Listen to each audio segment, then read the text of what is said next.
everyone, long time no see. It's been a while since I made a video, and thanks for being patient. Winter sucks a lot.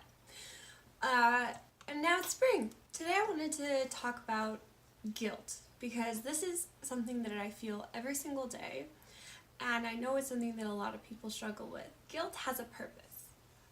Its purpose is to tell you if you have violated your own values. So, for example, if you cheated on somebody and you feel guilty about it, and one of your key values is being honest or keeping relationships and family close, then you are violating one of your values, and guilt is there to tell you that you've done something that just doesn't fit with you.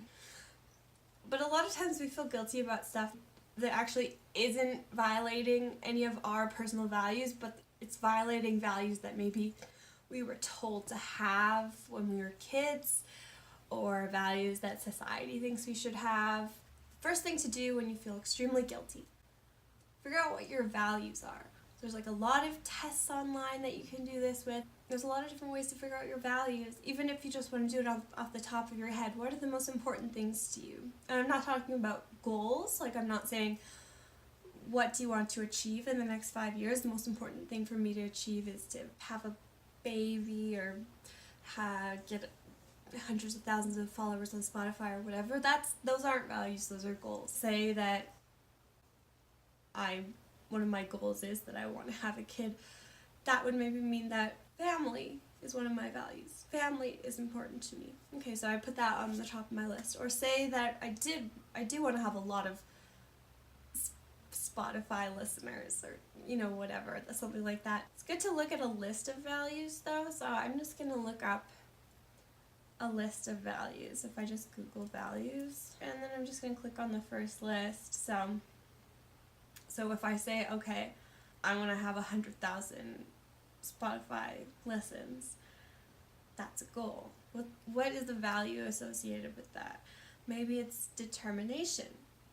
Maybe it's really important to me that I never give up, that I continue working no matter what, that I continue trying no matter how many times I fail.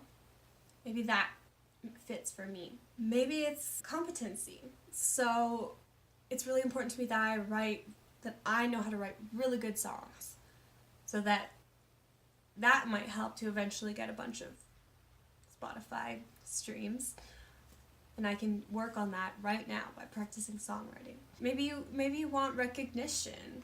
That's on here. Popularity, sure, that could be a value of yours. Maybe you just want stability. So maybe if I want 100,000 listens on Spotify, which doesn't make you very much money, but say it does. Maybe I really care about financial stability and stability in my life, and so I would like to have a way to make money. So yeah, you can Google values or core values, and try and pick 5. So I have mine on a list somewhere over there. Authenticity. What else does it say on there? I should probably know them a little bit better. Okay, so my values include authenticity, acceptance, self-care. So if we think about my values and then think about how I'm constantly feeling guilty getting financial help from people, whether it's my mom or my partner or the government, I'm not really violating any of my values. I'm being authentic by talking about it. I'm accepting my mental illness, and I'm literally accepting money. And I'm having that foundation there, that stability allows for me to do self-care. Because when I was working multiple jobs, I was not taking care of myself at all. So that doesn't make the guilt go away, but it's something to remind myself when someone offers to help me and I say no, I need to be able to take care of myself.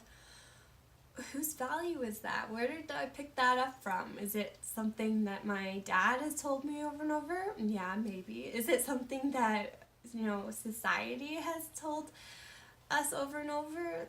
Leaning on other people is weak.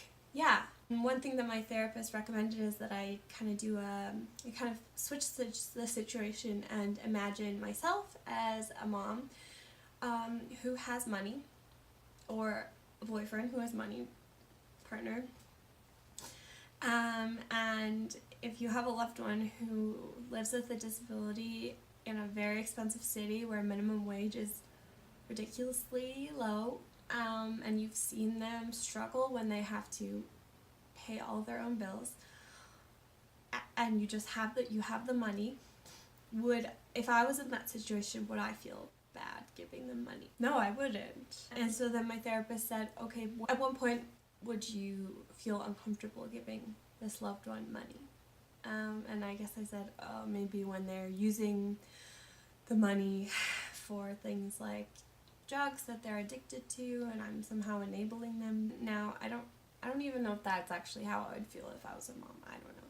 But either way, I'm not doing that. I'm, going to my therapy appointments. I'm going to my exercise. I'm doing the work. So yeah, why should I feel guilty for accepting help when help is there for me? Okay, let me see if I can find... Actually, I really just want to find something